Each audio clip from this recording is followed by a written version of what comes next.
Thank you, Bill Jones. Welcome into the All the Ball Sports Show for this Tuesday evening, the 14th day of November. Back after a 2-week hiatus of several things I wanted to do and everybody else wanted to do. And unfortunately, we'll be off next week because it's Thanksgiving. So we're going to get everything in all this week. Okay. So welcome into the show, boys and girls. Hello, Eddie Bobo. How you doing, Dan? Doing fine.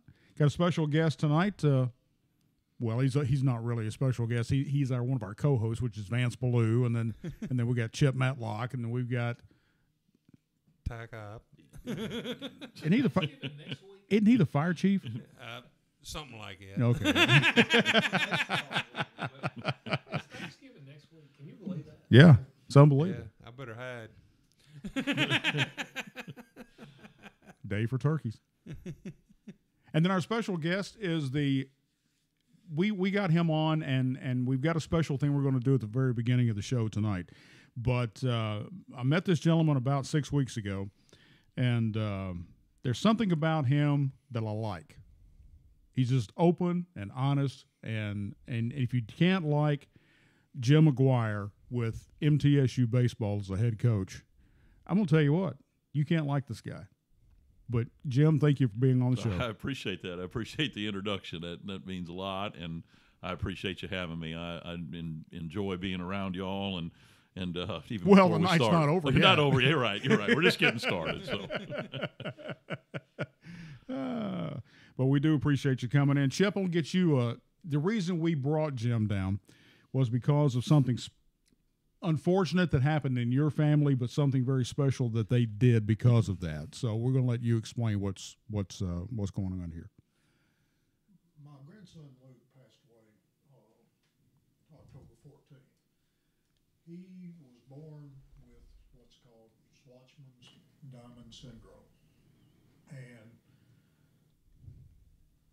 it can create bone barrier failure and go into leukemia, and that's eventually what happened to it. But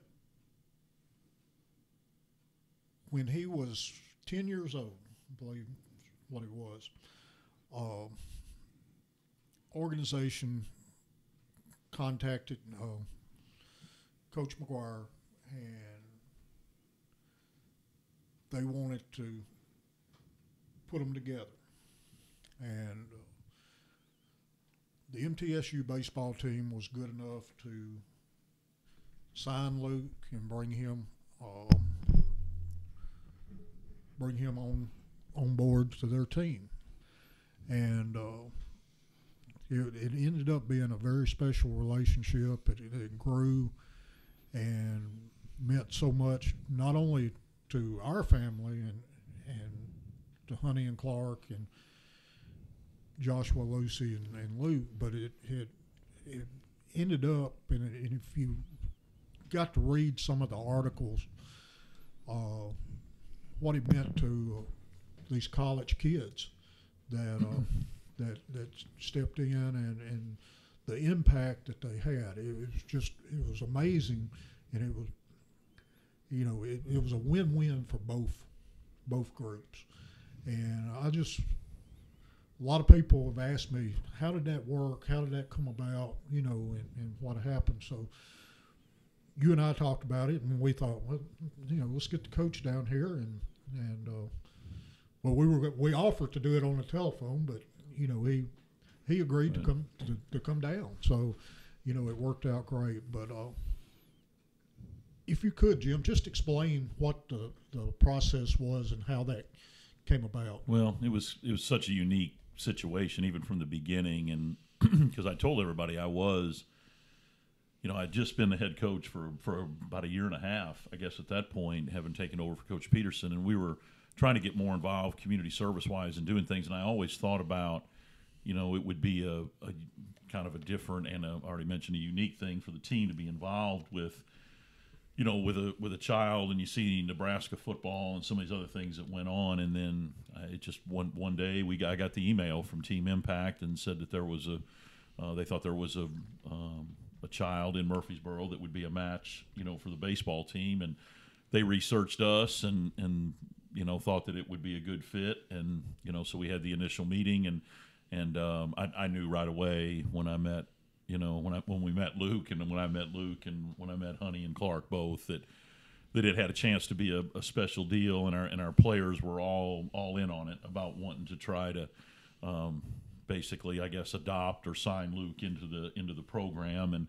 And I've told a lot of people at the beginning, I mean, they kind of explained the disease and everything that he had, but I guess I was a little bit naive. I never thought we'd even be at this point. You know, I thought we'd be with Luke through high school and all the way through. And then, you know, it started out, you know, where he was healthy and able to do a lot of things with us. He was at the field all the time and hanging out in the clubhouse. He'd be our bat boy. He'd be at our games. He'd be at our practices.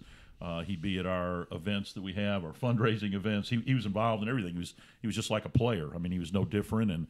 And the players got to really know him and spend time with him. And then we got to, but we also got to come to understand, you know, he had his ups and downs, and they would go to school and eat with him and have lunch with him. But the next week he might not be at school, you know, when he was going through some of that. And you know, the players, it's just the mesh and the just the way that they got along and how they kind of fed off of each other. And and in the end, you know, when Luke, it wasn't going very well, I could really tell. I was almost trying to be a counselor to our players to try to get them to understand what was going on and what was happening, and get them to the realization that, you know, what could happen. And it was tough. It was tough. It was very tough on them. It was very tough on me. But he just such a lasting impact for a little boy to have that much impact over a 3-year period with, you know, 35 plus guys every year and to our program. And then, you know, the university got more involved in the athletic department, and everybody got behind with what we were doing. And it was just such a great experience. It was difficult. It was at the end, but I wouldn't trade it for anything to have spent that time with him and spent time with your family as well. Right. And we, you know, like I said, it was such a unique deal and situation, but he loved it. I mean, you never saw him without the MTSU hat on. I mean, it was constant in everything that he did. And the day of his funeral, and when you saw all those guys come in, and they were in the shirts, and we even had alumni. We did. You know, that were involved. And so, you know, I just was thinking that, you know, this was such a great situation, and they did such a great job and worked with them, and it ended up, like I said, it was a win-win for our family, for your family, you know, the baseball team family, and it was a great situation. And you really don't think about college kids, you know, taken to a dinner. And Luke wasn't an athlete. Definitely wasn't, you know, a big baseball player, but he was a part of that bunch, and they loved each other, and it was just amazing.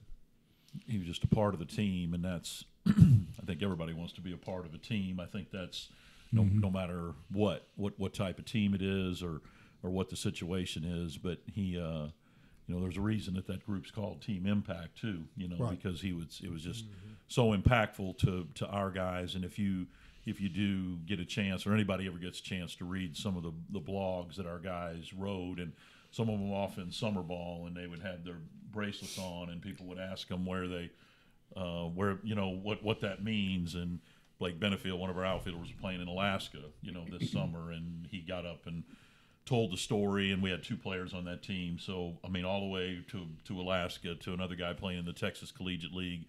He was writing a blog one night because the bands that we had, they kind of glowed in the dark, and he was sitting in the corner trying to do some homework, and it was the glow of the break. You know, it was just a lot of things that Luke impacted to the players that they'll take with them for the rest of their life, and it helps build your team too. I mean, you hate to say it that way sometimes, but we kind of built the team at times around Luke and what he was going through, and making them understand, you know, not just his situation, but how thankful they should be for where they're at and what they've got, and be more appreciative, you know, of how things were going. So, I mean, I could talk for days about the situation and stories that everybody went through with him, And again, it's something that we'll all have the rest of our lives. But as a coach and coach over here with Vance can tell you the same thing. I don't think the general public understands that teams and players also have individual personalities like what you're talking about.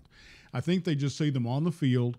They see them perform to their highest level that they possibly can. You'd probably say some of them don't perform as much as they possibly can, but they do have heart.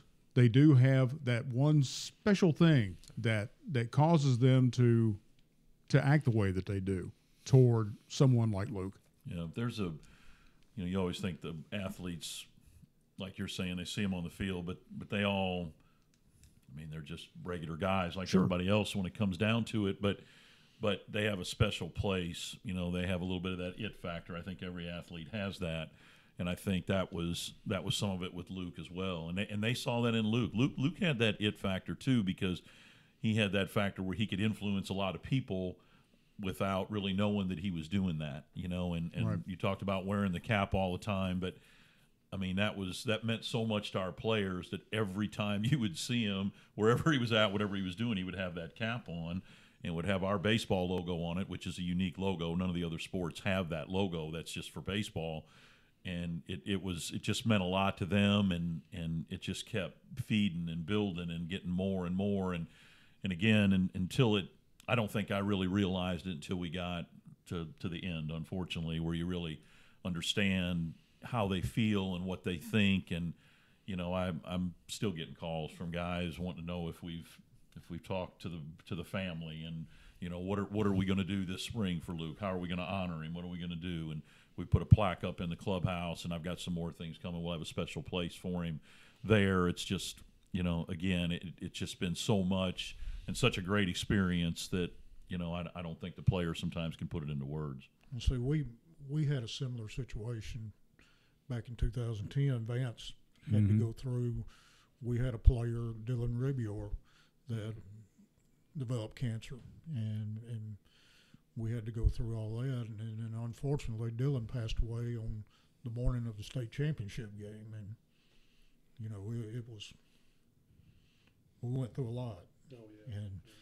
And it was amazing to watch during that time, from when he was diagnosed on through, what our kids and how our kids reacted, and it was just amazing, and in the whole school, and it turned in to a whole thing, and it's kind of similar to this situation, as we got down. But once again, I can't tell you how much I appreciate what y'all did. Well, you're welcome, and I don't think I can say it enough how much we appreciate it from our end too, and we'll always be with the family. I told Honey that the other day. We're always going to be. There's always going to be that special bond and connection, and again, I wouldn't change anything. I'm just so thankful we were able to do it. Thanks, Dan, for letting us do this. Very much. Problem. Thank you. Well, I'd just like to add, my hat's off to Coach and the MTSU baseball program for doing that, making Luke a part of your team, because our community owes Chip Matlock's family just a ton of things that he's done, and each of his children have done.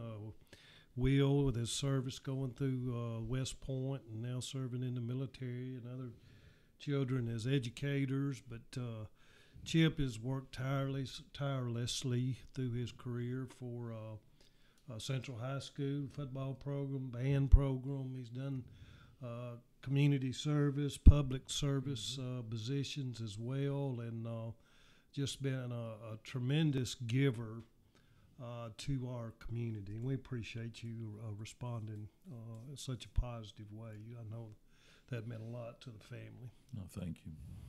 And this family means a lot to our community. That's right. Well, let's shift gears just a little bit and talk some baseball. Okay.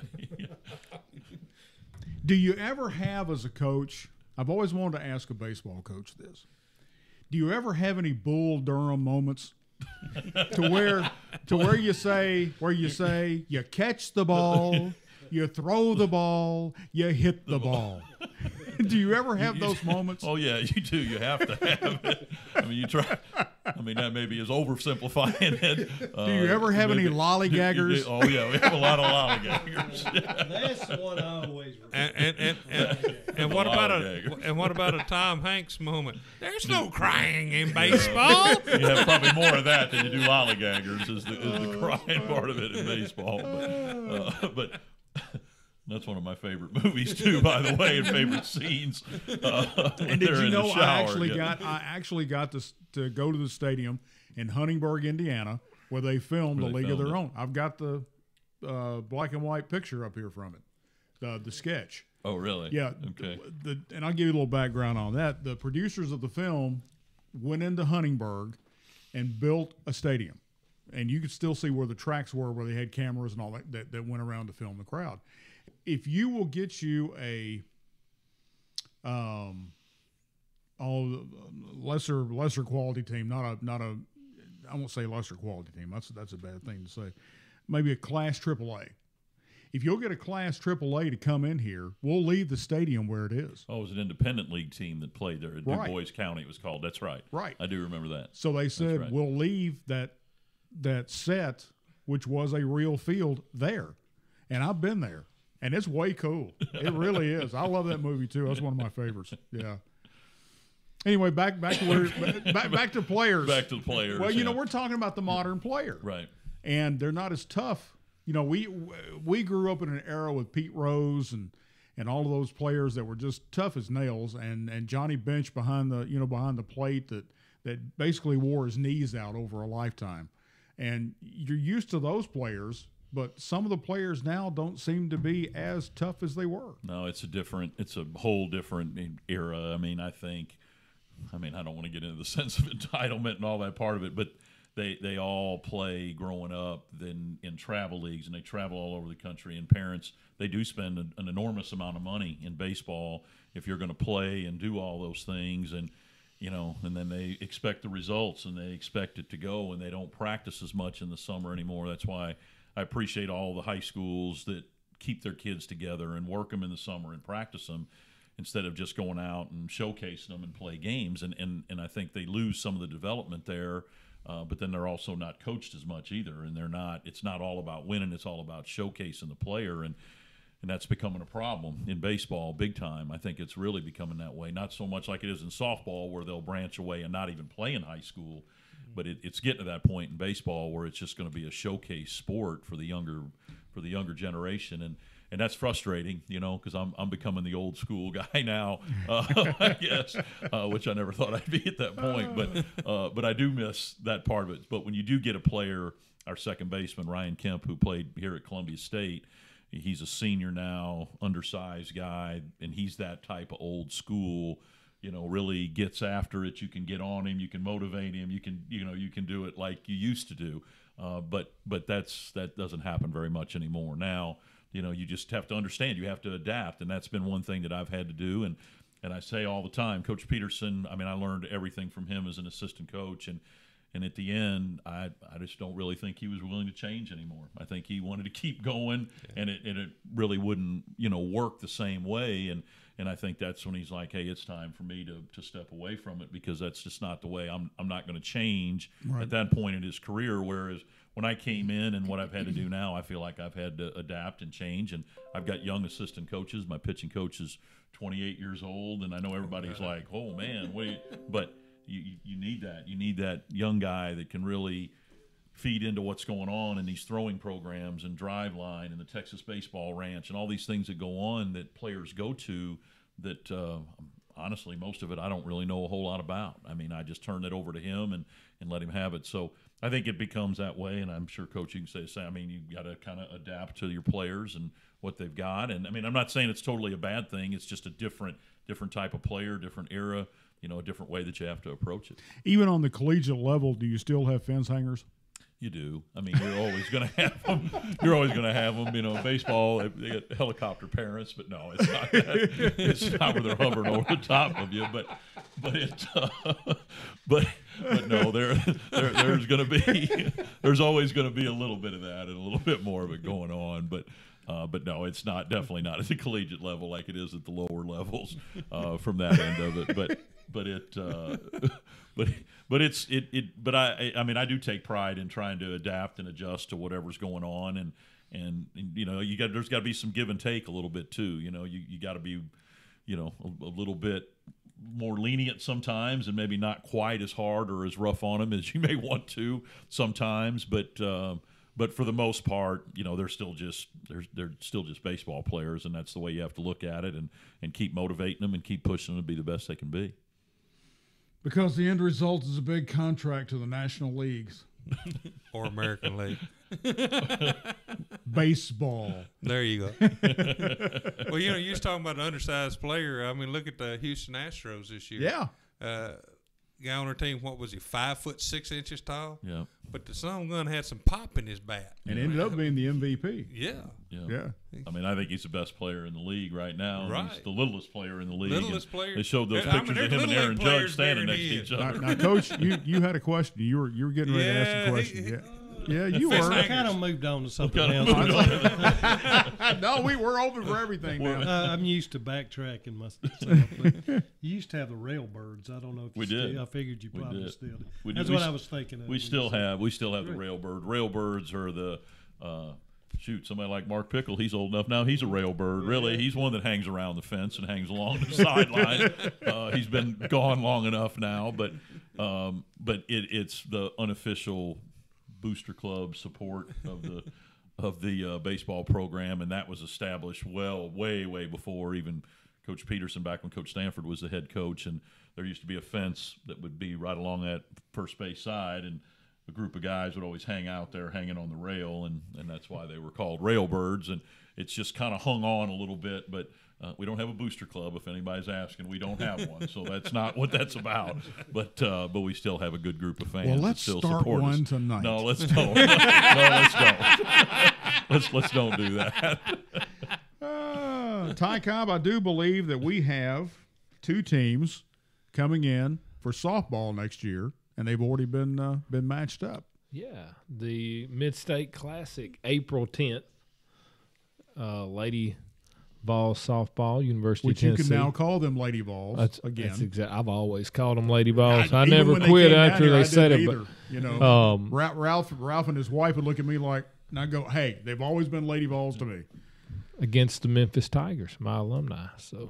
My school. So I'm alumni from there. So. Well, so where are we going to be So, pulling? yeah, where are we going to be pulling? Well, I've already talked to Natalie Poole, who is the softball coach for the ladies.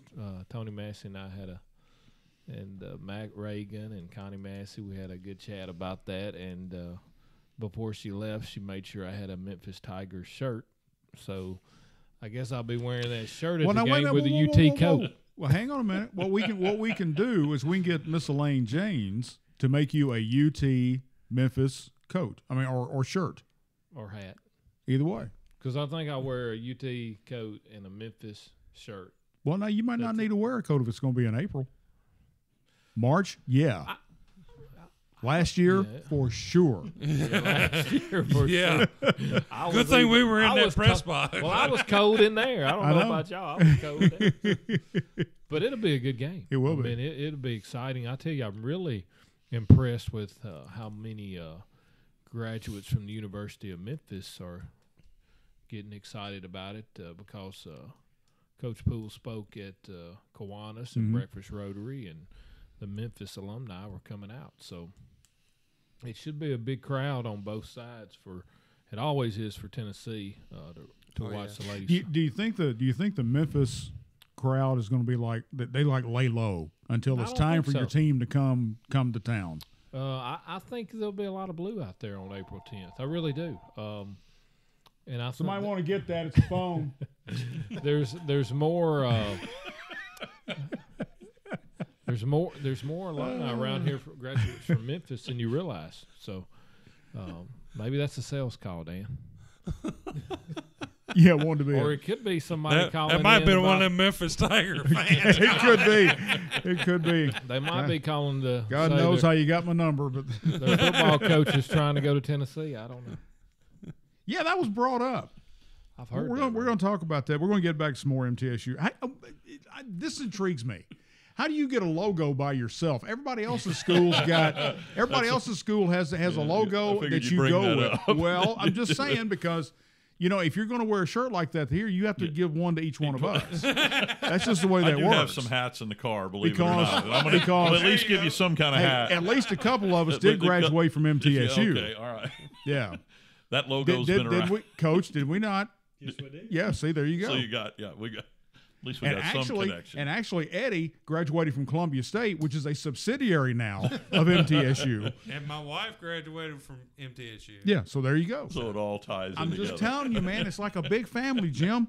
I'm a 2005 graduate, and Dan graduated before that. We'll leave it that way. 1980. alone. I'm a 1980 graduate Hey. of Middle Tennessee State University with a degree in mass communications and public relations and radio and TV. Thank you very much. Hey, That's pretty believe impressive. it or not, I'm a 2012 graduate of Columbia State. Yeah, but you have to Graduated high understand. school in 1974. You have to understand That didn't take long. the mass comm department at MTSU. We had tablets and we had chisels, and we would chisel stuff out. I mean, it was. They've come a long way. They've since come a then, long I can way. tell you that. And I honestly say that because if you watch the commercials for Middle Tennessee State University on game day or whatever, it's impressive how far that mass comm department at MTSU has come. Used to be Ohio University was the place to go. Not anymore. MTSU is now the place to go for mass comm. And you have to be invited into with a letter of recommendation from an alumni to get into the mass comm department.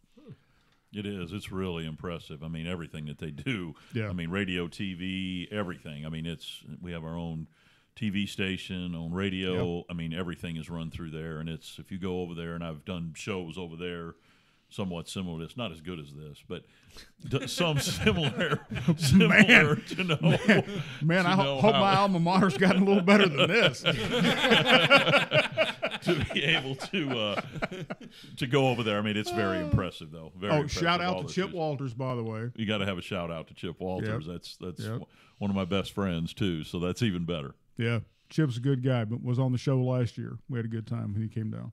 So, Dan, remember when they did the big unveiling of the new MTSU mascot? God, They did it at a Tennessee State basketball game, right? I think it was, It was and we looked on the news when they did that, and I went, my God, they've changed the logo to My Little Pony.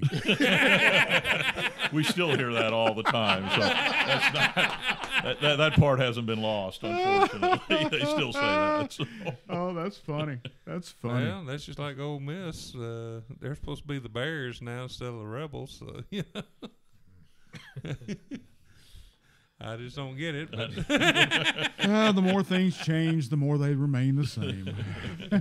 Unfortunately. Franklin County never got the message. No. They didn't get the No. memo, did they? No. they still play Dixie. When their team a scores a combination. touchdown, Franklin County High School band still plays Dixie. Are you serious? I am serious. Well, it's actually a combination of Dixie and the Battle Hymn of Republic.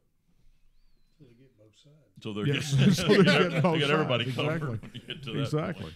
Exactly. How many games on your schedule for this year? 56 NCAA. For whatever reason, NCAA probably, I wouldn't say micromanages, but there's more rules in baseball than there is for any other sport as far as limitations go. You So they can't- micromanage So baseball.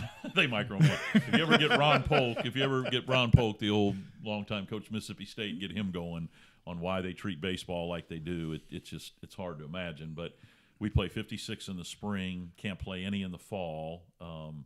Most sports are allowed to play. Softball's allowed to play in the fall, a certain number of games, and then our rosters are all limited. Our number of players on scholarship are limited. How you distribute your money, 25% is a minimum, full ride's the maximum. It's different in baseball. It's way different than the other sports, and a lot of people don't realize that. But the game limitation has pretty much been there at 56 for a while, and the majority of that's still your conference games, but we play 10 weekends of conference, so 30 games are in conference play, and then the rest are obviously all non-conference. So would your your team or a college team like MTSU's be considered a revenue sport? I mean, football is actually your revenue sport. Football is a revenue sport. At MT, I'll just use an example. This way I always answer the question. There's 4 sports at MTSU that charges admission, and you can have season tickets, and it's football, men's and women's basketball, and baseball. That's it. The rest of the sports at MTSU, wherever event you go Right. to, is all free.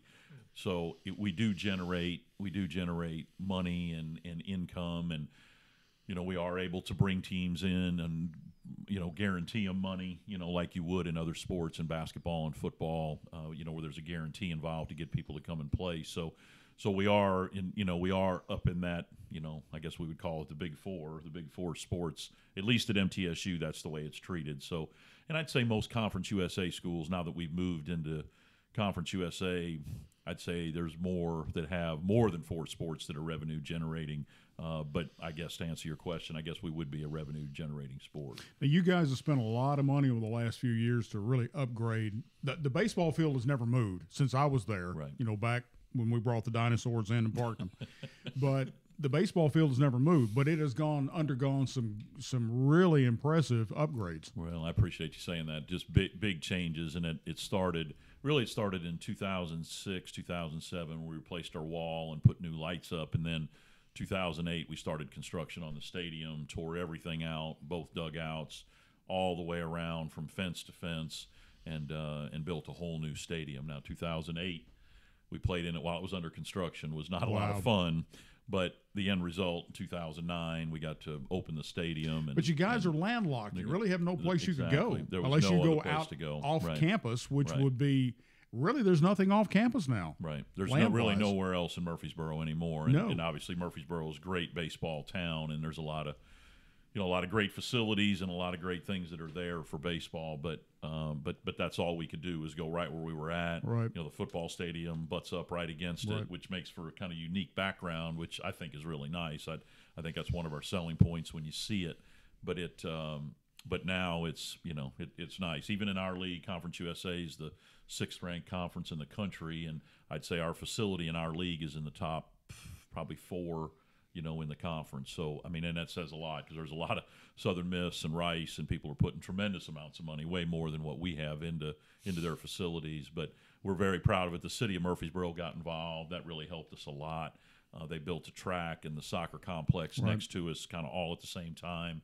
And, now with the spring fling being there, not permanently, but a little bit more permanent basis, I think that helped everything with it as well. And we have so many events there now in our facility that we want to showcase it, bring as many people in there as we can to utilize it, and it's been a huge selling point for us recruiting wise. Way cool, because I can tell you back 1980 when I graduated from MTSU was the edge of the outside of town at that time.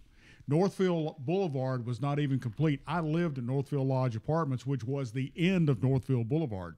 And then there was just a big open field out there. And I'm thinking, well, I guess they'll complete this boulevard, which they did. Now it's just, I get lost up there. Unless I'm in downtown area, I'm lost. Right. You get out from there. But I was glad to see the city fathers and the county commissioners finally say, hey, we've got a 10,000 student population that we're not doing anything with out there. If we get with them and promote with them, then we can expand this place. And that's exactly what they did. And now they are almost, I guess, student population-wise, as big as the University of Tennessee. It is. It's about 25,000 undergrad now. So it's busy during the day, I can tell you that. And come over on parking campus, still and sucks up Parking there. is not good. It's not. They built 2 parking garages, but it still hasn't helped a whole lot. But no, there's been a lot of growth. Dr. McPhee, our president, has done a tremendous job. He's been there a long time. I mean, and that's longevity of presidents sometimes, is not necessarily the case. But he's stayed there and he's built it, and our new science building. And if you get a chance to ever get around campus and really look at it, it's unbelievable now what's there. It's just impressive, from everything that he's done to what the city's done to where the city's going. And I think you hit the nail on the head. The merger basically of the campus community and the community itself. I think that's where the growth has all come in, and I think that's how MTSU's grown, but I think that's how Murfreesboro's grown as well. Yeah. So I think it's been good for both sides, and And it is. I've been there 26 years. It's changed a lot since we first came there as well. So, and it's changed for the better. It has. Some people complain about that it's getting bigger in that Avenue area, but it's all impressive to me, and it's just part of the growth and everything that you want to see is really as Murfreesboro starts to move closer to Nashville. I mean, the Medical Center Parkway is going to be filled before long. It's just huge. It's close. It's close now. Every time you go down, there's a new building going up. That's all right. Let's switch gears, boys and girls. News of the week: Butch Jones is gone. Now, go ahead, Ty. Go ahead. I was still trying to do the math of when you graduated from MTSU, but I think I figured it out. Oh, I love you like my son, dude. I do. Let's start on that end with Eddie. I know. Well, you know, Dan and I were discussing this prior to everybody getting here tonight. You know, Curry went to Jones after the game Saturday and asked him to step down. But he also offered him the opportunity to coach the final 2 games. Butch Jones refused to coach the final 2 games. So therefore, shouldn't that be considered, instead of being fired or let go, that he quit? I guess you still had to pay him that $8.2 Well, million. Well, Whatever you dial it up, I right? ain't saying that part. No. Here's what I'm saying. But he did quit on the team, though. Missouri was the worst team in SEC, I thought. And then they beat Tennessee 50-17. Man, You know. I think it deserved a change by that. I mean, I don't think Well, John Curry. But had by a the choice, same, we were also talking this too. By the same token, not only did Butch Jones quit on Tennessee, I think that Tennessee players quit on Butch do too. Jones. yeah. Because if you watched that sideline and you watched how he spoke to Kelly after Kelly got called for that personal foul, Kelly wasn't listening to him. Kelly had absolutely no intention of listening to what Butch Jones had to say because he had no emotion. He had no response. He had nothing but just pure angst at the fact that the coach was in his face giving him what for on a stupid penalty, which is basically what it was. Am I not right or am I not right? Or am I not right? You're right. It took an assistant coach to go over there to kind of smooth the situation over.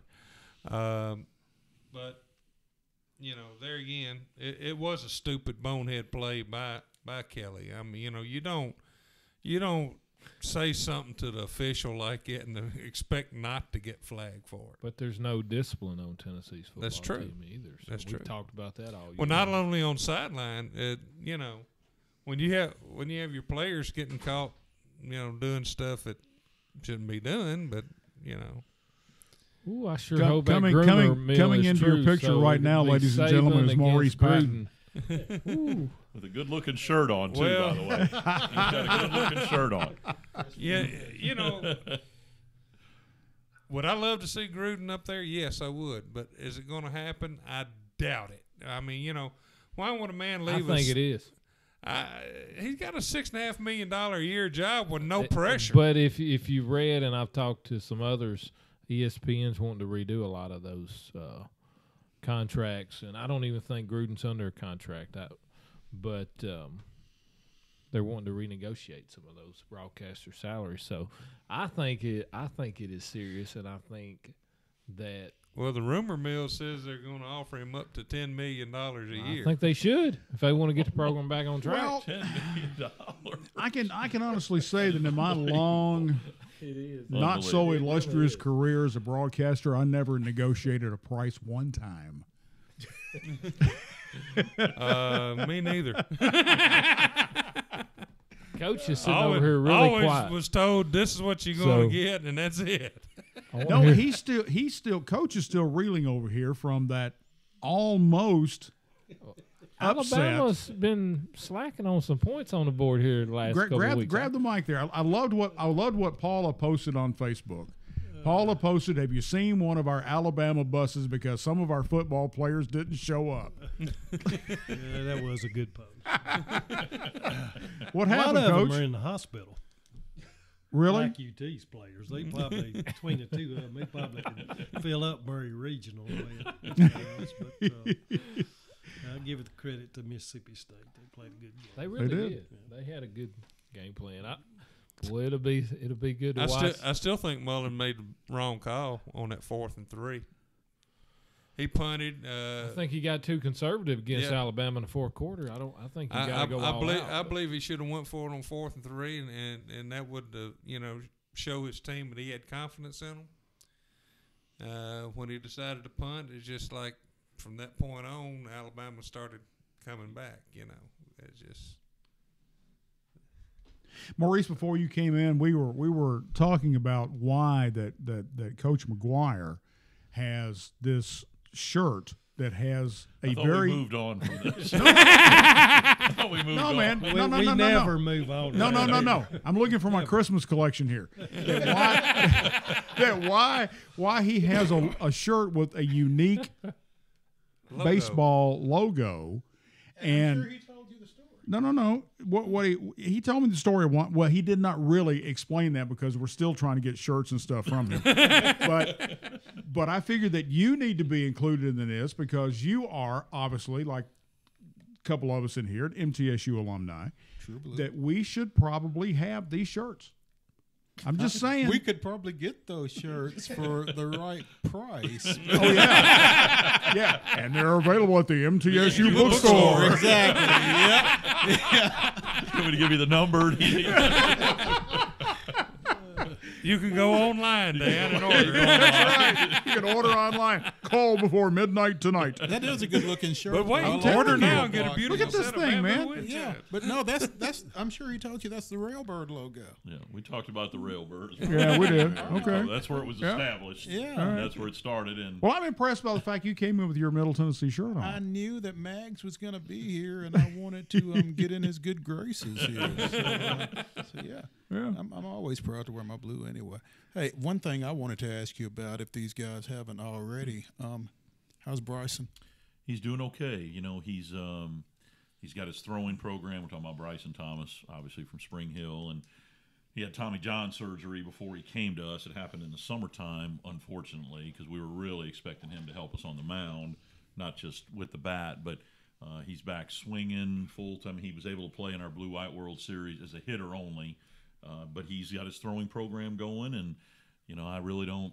I know you and I talked about possibly even redshirting him, but he's been swinging it pretty good. And he's getting back healthy. He can swing it. He can swing it, and he's got the power, and it's hard to walk away from that power. And he came in the other day. We had our end of the fall meeting, and we talked, and then he came back in again after that and said, "Hey, if my arm's okay by April or early May, would you let me throw?" And I said, "Well, we'll have to cross that bridge when we get there." But he's really coming along. He's actually farther along than what I thought he would be at this point. So we're counting on him to help us. And the sad thing is, Tommy John gets nothing for a surgery that was named after him. It's named after him. I know. There's a lot of people that have it. too, No I can tell you. doubt. No, he's one. Bryson though is one of those kids that, as they say, when he hits them, they stay hit. they do that. They go a long way. I'm telling you. And you're going to have a tough time if his arm is close, keeping him off the mound, I would say. Yeah, and we've already got him. We place all of our guys in summer leagues all over the country, in collegiate leagues, and from, like I mentioned earlier, from Alaska to Texas to the Cape Cod League but even somebody like Bryson, we already have him placed in the summer, so he'll get to throw this summer. He'll be in Virginia, in Stanton, Virginia, in the Valley League. And they're counting on him throwing. So by then, I know when we get to June, July, and he's a year out from his Tommy John surgery, he'll be able to throw. So we're excited. We're excited. I think he's got a chance to really do big things for us. After they've had that surgery, how much of a process is it to get them back in? Does it affect their throwing at all, or they get back into their normal? Do they get back into the normal pitch that's going to cause it to be hurt again? No, normally once that ligament replacement is done, I've seen it happen a second time before, Right. but most of the time it does not. It strengthens it around there. That's why you see a lot of guys come back from in the big leagues throwing harder than what they did originally. but it is it's learning to throw all over again though. So everybody that says, oh yeah, well they're going to be bigger, better, stronger, all that's not necessarily the case. I mean, because their mechanics are out of whack. They haven't thrown for 6 or 8 months, and then they got to start throwing again, and it's a process for sure. But now, can you come back from it and do it all that? Of course. I mean, there's a lot of guys that do, and somebody like Bryson, I've got confidence that he will. But it's not as easy a process as what people make it out to be. You know, the Tommy John surgery now has become so much more common. You've seen a lot of baseball players that have the labrum surgery now. That's way harder to come back from than the Tommy John surgery is now with the ligament replacement. So it's become a little more commonplace, but it's still difficult to come back from. Jim, it's got to be tough from the standpoint that as you learn more in the coaching industry about arm care and you're doing more, and yet you're still seeing that. It's crazy. That's the thing. I'd mentioned before you got here, these throwing programs that are out there now. I mentioned Drive Line and the Texas Baseball Ranch, and there's weighted ball programs, but arm care, that's the key phrase now that everybody uses. You know, what is your arm care program and your protocol, whether it's band work or the weighted balls or the medicine balls, whatever. I mean, there's all these different things that you have to be able to adapt and go as we talk more about the modern player, that's just the way it is now. But there is so many bullets in the gun. That's always still the old term. There's only so many bullets. There's only so many throws. I'm sorry, so you can't use those you better old use, terms anymore. You can't use that term anymore you're a new either. coach. Can't do that anymore either. But it is. I mean, and there's a lot of time spent on injury prevention, and then sometimes it still happens. You know, so you got to be careful. You know, everywhere that you go, because I think they do start playing at a younger age, lifting weights earlier. I mean, I'm sure you see it in football and other sports. I mean, everybody gets involved in different things that nobody did anymore, and everybody's becoming more one sport oriented. You know, that it's just baseball, so it's a lot of throwing. Whereas I still like our guys to play other sports. I still think it's the best thing. I was going to ask you, are you having to hide Bryson from Stockstill? He might be one of his bigger linemen, right? Well, you know, there's so much emphasis on pitch counts now. You know, you know, back when I played, you know. Throw to your tire. Well, right? if you wouldn't stick your head over the plate, I wouldn't throw at it. You know, when Roy Halladay died And last I thought you'd week, have more sense than moving. there was I saw a reference to his complete games. I think he threw like 60 in his career or something like that. I mean, a complete game is like a foreign phrase in professional baseball nowadays, isn't it? It is. It's 5 innings out of the starter, maybe 6 anymore, and then you got all these specialty guys they're paying a lot of money to bring in the game. Yeah. And the college game, everybody's trying to emulate that and try to go that way, but our depth just isn't enough to do that. It's just not. You got to get way more out of your starter than what they do at that level. Well, let's switch gears for a second, boys and girls, and let's talk about Belmont beating Vandy last night on the Boulevard. On the boulevard. On the Boulevard. But my understanding was that of the number of tickets sold, Vandy only had like 5,000 out of that entire Curb Center. I'm not sure they had that many because I'm not sure what it seats, but it was definitely, from all indications, a pro Belmont crowd, and they kind of planned it that way. Yeah. And you know, you probably saw my post on Facebook this morning. Well, that's where I'm getting this from. But you know, a lot of Vanderbilt fans seem to be disappointed in that loss, and I'm not sure what basketball they've been watching the last 2, 3, 5, 10 years, because Rick Byrd is nobody's stooge. I mean, and when you run out there against him, particularly in his house, you better come ready to play. And even if you do, that's still no guarantee. I mean, and so, you know, I think by the time it's all over with, that's going to be a good loss for Vanderbilt, basically, because Belmont's probably going to win the OVC again, and it's going to be a great strength of schedule type, you know, resume type game for I think Rick and Belmont are like with some folks with football. They just reload. They don't replace. They just reload their guns every year. And sort of like Jim's counterpart over in Murfreesboro as well, Kermit Davis, and the job. I mean, you've got two of the best mid-major programs in the country within about, well, I start to say 25 minutes, but no, not if you're sitting on 24. A lot longer than that. I don't know how you're getting there. Yeah, exactly. Within shouting distance of each other. You know? And don't MTSU and Belmont play Thursday night? This Thursday night, Yeah. we're going to play each other Yeah. at Murphy Center, so we'll all be there for that one. That'll be an exciting. It'll be interesting to see how many Belmont folks get into Murphy Thursday night. Oh, that will be interesting, won't it? Yeah. Because it seats what, 12-5, something like that. Yeah. They bring a lot. I know that when Belmont comes anytime, they bring them. They have a great. Have they figured a great following. shortcut away from 24? No, I don't. Think No, I don't think so. no, there is no shortcut. I don't think so. There is absolutely no shortcut. Your opinion on the TSU player that knocked out the coach? We're not regulated by FCC, are we? No. No, stupid. I mean, I don't know what happened to lead up to it. I don't really care. I mean, it would be nice to know, just to know what exactly set it off, but I mean, it's inexcusable.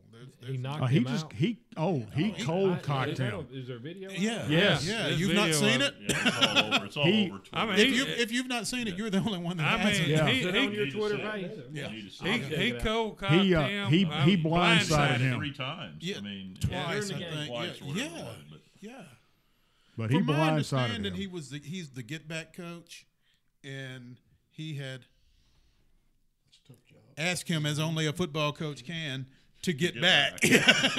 and apparently he didn't take too kindly to the way the request was made. I think he maybe put his hand in his chest or something like that, and then turned around and punched him twice in the back of the head. I mean, Yeah. He took him down. It's inexcusable. I mean, there's I can't imagine. I heard 2 or 3 years ago about Ron Adelot over at Riverdale getting punched in the classroom. But just there's no. I don't think in a position of authority, a coach, a teacher, that kind of thing. I don't think there's any reason, unless they've done something physical to you, and that's going to be a very rare situation, I would think. I mean, I just can't see anything that would excuse that. So there's my opinion. Had No, I y'all feel the already same way. touched on that? Hmm? I mean, Vance, you've been in this business a little bit. What you ever run into anything even close to that? No, I haven't. Not personally. I know the stories that you told me with Coach Adelot and others, and it, I would say I probably coached 25 years before I ever heard of anything like that happening. So this is things like this happen more often, and there are things we need to get fixed. I mean, that's not the way it should be. I agree with what you said. Unless a player's physically attacked, that should never happen. And I think from a public perception, the sad thing is we'll never really know exactly what happened, what led up to it. Again, I don't think there's any excuse for it, but just I think it would be kind of nice to know, okay, this, and this took place before. It might be a little easier to understand anyway. But, that kid, I can't imagine what's next for him. I don't know if there is a next for him from a football standpoint. Could charges not be brought against that kid for assault assault? charges could be. I think they are being brought. Are they? Yeah, I mean, he if has I was been, that coach, don't think that I wouldn't be bringing him up on charges. he has been dismissed from the team and the school. Yeah. So Yeah, I think that was a no-brainer. I think you almost had to. And again, it's sad because, the kid has put you in a bad position there. I'm trying to watch the video. The only one here that hadn't seen it. Vance hadn't seen it. I haven't seen it. Well, I'll show him in a second. I mean, Jim, as a coach, as a college coach, I mean, it's unfortunate kids do things that kind of put you in a corner.